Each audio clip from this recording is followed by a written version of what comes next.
தேவனுக்கே மகிமை உண்டாவதாக. இந்த புதிய நாளிலும் கர்த்தர் உங்களுக்கு அருளும் ஆறுதலின் மன்னா. தாவீதுக்கு கொடுத்த மாறாத கிருபையை உனக்கும் தருவேன்.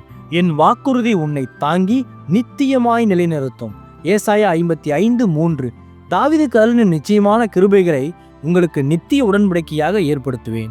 கிறிஸ்துவுக்கு பிரியமானவர்களே, உங்கள் வாழ்க்கை நிலையற்றதாக, ஆசீர்வாதம் இல்லாததாக இருக்கிறதோ என்று கலங்குகிறீர்களா? கர்த்தர் தாவீதுக்கு கொடுத்த வாக்குறுதி சாதாரணமானது அல்ல, அது நிச்சயமான கிருபை. தாவீது பலமுறை சறுக்கினாலும் தேவன் அவனை கைவிடவில்லை. அவனை ஒரு நித்திய ராஜாங்கமாக நிலைநிறுத்தினார். இன்று கர்த்தர் உங்களோடும் ஒரு நித்திய உடன்படிக்கையை செய்கிறார். உங்கள் தகுதியை தாண்டி தேவனுடைய கிருபை உங்களை தேடி வரும். சூழ்நிலைகள் மாறலாம், மனிதர்கள் மாறலாம்.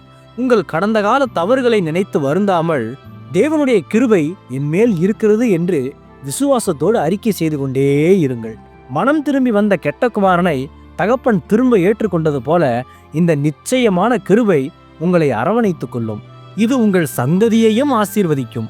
எழுந்து போன அனைத்தையும் இந்த நித்திய தேவ கிருபை உங்களுக்கு திரும்ப தந்து ஆசீர்வதித்து உயர்த்துவது நிச்சயம், உறுதி. ஆமேன். ஜெபிப்போம். என் அன்புள்ள பரிசுத்த பரலோக பிதாவே, இந்த புதிய நாளுக்காக உமக்கு ஸ்தோத்திரம். சகல கிருபைகளின் கர்த்தாவே, தாவீதுக்கு அருளின அந்த நிச்சயமான கிருபைகளால் என்னையும் நிரப்பும். உமது நித்திய உடன்படிக்கைக்குள் என்னை வைத்து ஆசீர்வதித்து உயர்த்தும். இன்று பிறந்தநாள், திருமண நாள் கொண்டாடும் உமது பிள்ளைகளின் இந்த புதிய ஆண்டை உமது நன்மை கிருபையால் முடிசூட்டி ஆசீர்வதியும். பிதாவே, இயேசுவின் வருகையில் நான் அவரோடு எடுத்துக்கொள்ளப்படுமென என்னை தகுதிப்படுத்தும், தயார்படுத்தும். இயேசுவின் நாமத்தில் ஜெபிக்கிறேன் எங்கள் நல்ல பிதாவே. ஆமேன்.